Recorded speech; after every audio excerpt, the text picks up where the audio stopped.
The office building at night had its own kind of silence, one that didn't simply mean absence of noise but the presence of stillness. I had grown used to it. In those long, empty hours, I often convinced myself I was working late out of dedication, but deep down, I knew I was only avoiding home. My marriage to Ryan had become a quiet performance, two men sharing a roof, meals, and responsibilities, but not much else. Conversations had dwindled to reminders and pleasantries. Touch had become a memory. So, I stayed behind after hours, pretending spreadsheets needed me more than he did. That's how I first noticed Adil, the new night security guard. He appeared one evening without announcement, as quietly as the hum of the vending machine near the lobby. I remember his calm presence, the way he stood straight yet unassuming, the faint trace of confidence in his voice when he greeted me, "Good evening, sir." I replied politely, thinking nothing of it, until I realized he had memorized my name from the ID badge I wore. "Working late again, Mr. Samir?" he asked the next night. His tone wasn't judgmental, only curious, maybe even kind. That small recognition made me feel unexpectedly seen. Over the next few days, I began noticing details I shouldn't have. The rhythm of his footsteps in the corridor, the precise way he adjusted his uniform collar, the warm timbre of his voice during the building's radio checks. It wasn't attraction at first, at least not the kind I wanted to admit. It was attention, something I hadn't felt in months. Ryan barely looked at me anymore unless something needed fixing or signing. But Adil, he noticed everything. One night, I forgot my laptop charger in the conference room and went back upstairs around midnight. The motion sensor lights flickered awake, and I found Adil already there, inspecting the locks. "You forgot this?" he asked, holding up my charger with a small smile. "You must really love your work." I laughed lightly, brushing off the truth behind that statement. He offered to escort me to my office so I could avoid getting locked in accidentally. It was unnecessary, but I didn't object. His company was easy, quiet but not awkward. As we walked, he spoke about his night shifts, the loneliness of them, how most people never even look at him during the day. "Security guards are invisible until something goes wrong," he said with a half smile. I told him I understood that kind of invisibility. "At work or at home?" he asked, gently teasing. The question hung in the air longer than it should have. When I didn't answer, he didn't push. He simply said, "Everyone deserves to be seen sometimes." That sentence stayed with me long after he left. The following nights, our interactions became a small ritual. Coffee from the vending machine. A brief exchange before I left. Harmless. Ordinary. Yet, each conversation left a mark I couldn't quite shake. I began to linger intentionally, rearranging papers, delaying departures, hoping to catch him making his rounds. Once, he found me staring absently out the window overlooking the streetlights. "Thinking of something?" he asked. "Someone," I replied before realizing what I'd said. He only nodded, as if he understood. One evening, as I gathered my things, I realized I had left my office key inside. When I returned to ask for assistance, Adil pulled a small set of keys from his belt and said, "I can give you access." The words were casual, but something in his tone made them sound layered, almost intimate. I followed him up the elevator in silence, the faint scent of his cologne lingering between us.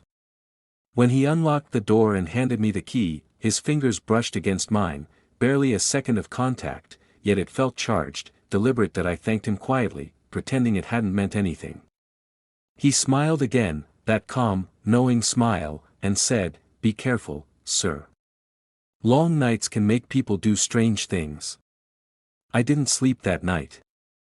His words replayed in my mind like a song stuck on repeat. I told myself it was just a moment of kindness, nothing more.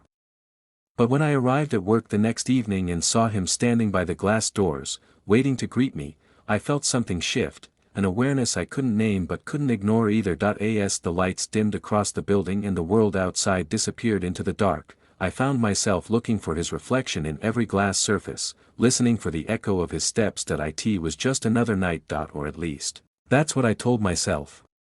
The nights that followed blurred together, each one beginning with the same greeting, the same quiet anticipation.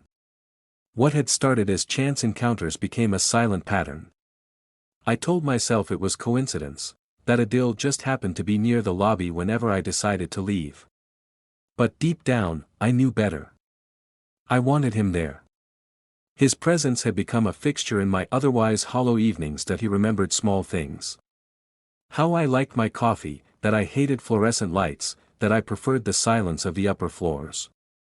It was unsettling how easily he paid attention, how naturally he filled the spaces that Ryan had long abandoned. When he laughed at one of my dry remarks, I caught myself smiling too widely, feeling a warmth I hadn't felt in years. One Friday, a storm hit the city. I stayed late, pretending to finish reports. The rain lashed against the windows, thunder echoing through the building's steel ribs. When the power flickered and went out, the hallways fell into darkness. For a moment, I froze, disoriented, until a flashlight beam cut through the gloom. "Samir." Adil's voice emerged from the dark, steady but close. "I'm here," I answered, perhaps too quickly that he found me by the stairwell, the soft glow of his flashlight illuminating half his face. The air felt charged, not just with electricity from the storm, but with something unspoken. He reached out instinctively, touching my arm to guide me. The contact was brief, professional even, but the effect wasn't. My pulse quickened that we waited together for the backup generator to kick in. "You shouldn't stay so late," he murmured, eyes fixed on the dark window. "This place changes after hours. It's too quiet." "I could say the same for you," I replied. That he smiled faintly. "I don't have anyone waiting at home." The simplicity of that statement struck me. Neither did I, not really. I thought of Ryan, probably asleep in our shared bed, unaware of the storm inside and outside the building. The generator hummed to life, and the lights flickered back. But neither of us moved. Something had shifted in the silence between words. After that night, Adil and I spoke more openly. Our exchanges deepened, threading into personal territory I hadn't shared with anyone in years. He told me about his hometown, about how he worked these long shifts to send money to his mother. I told him about Ryan, though only in fragments, the distance, the silence, the ache of pretending. "You ever think about leaving?" he asked one night. "Every day," I admitted. "And then I think about what would happen if I did." "Sometimes," he said softly, "it's not about leaving. It's about finding a place you actually want to stay."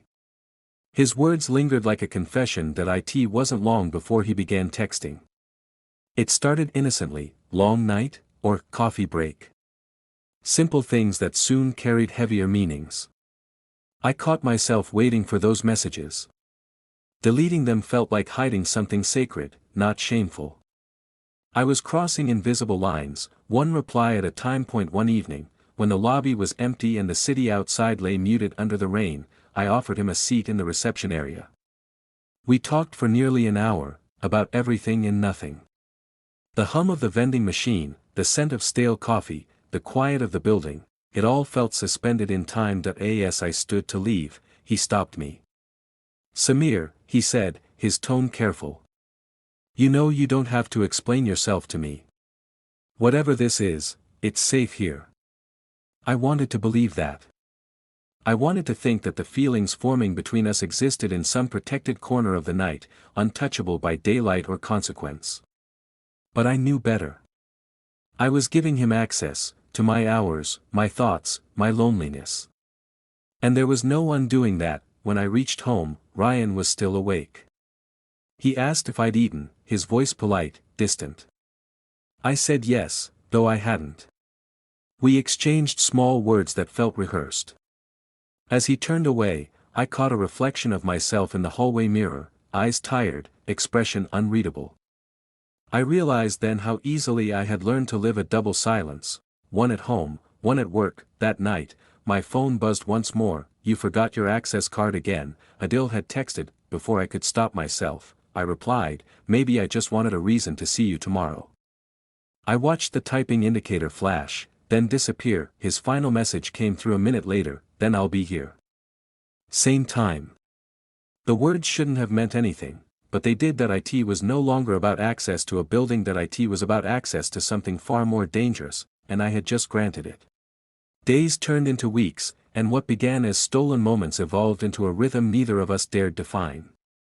The late-night talks, the exchanged glances, the quiet understanding, they became the invisible thread pulling me back to the building each evening.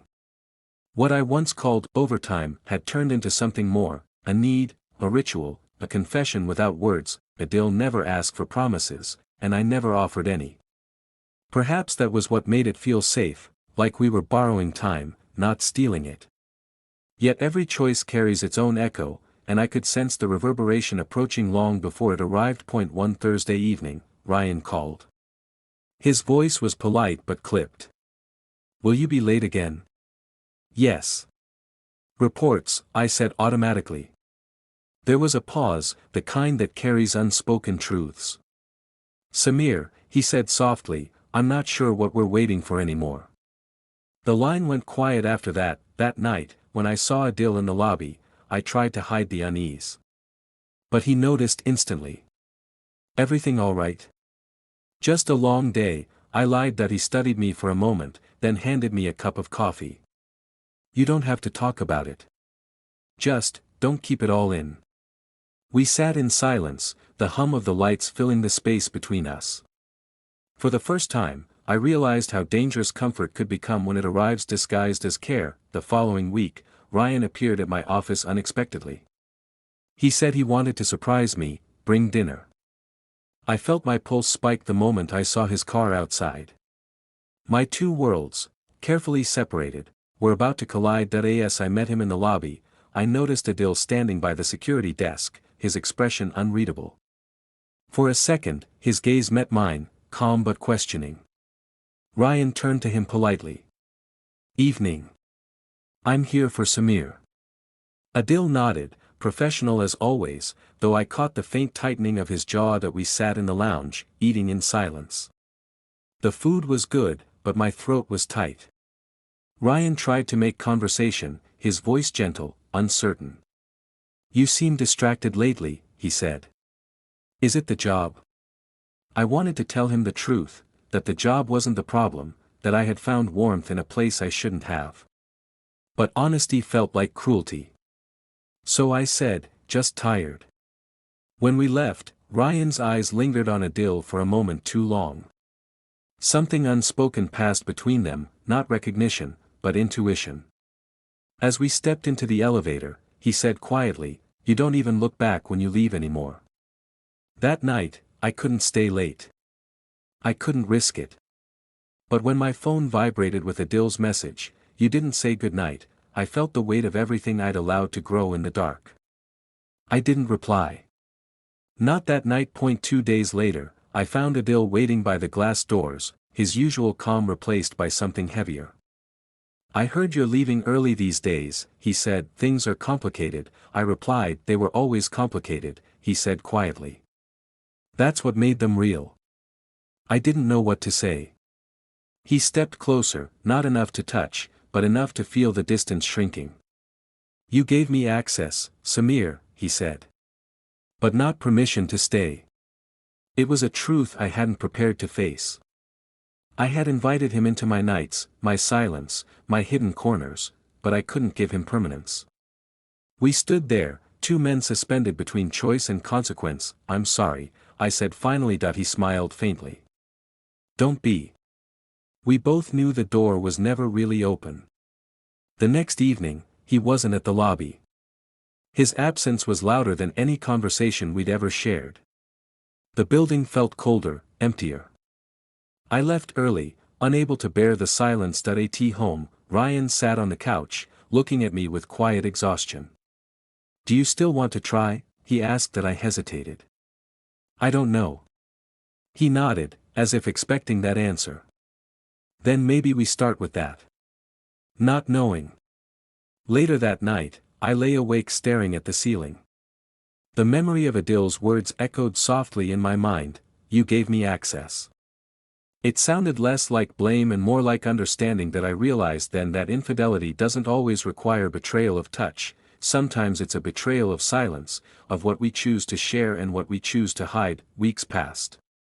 Life resumed its routine. I avoided staying late, avoided the lobby altogether. Yet sometimes, when I pass the building after dusk, I see a faint figure in uniform near the entrance, standing beneath the pale light. I never stop, but I always slow down. Some doors, once opened, never fully close, and some nights, I still wonder if he still keeps that key.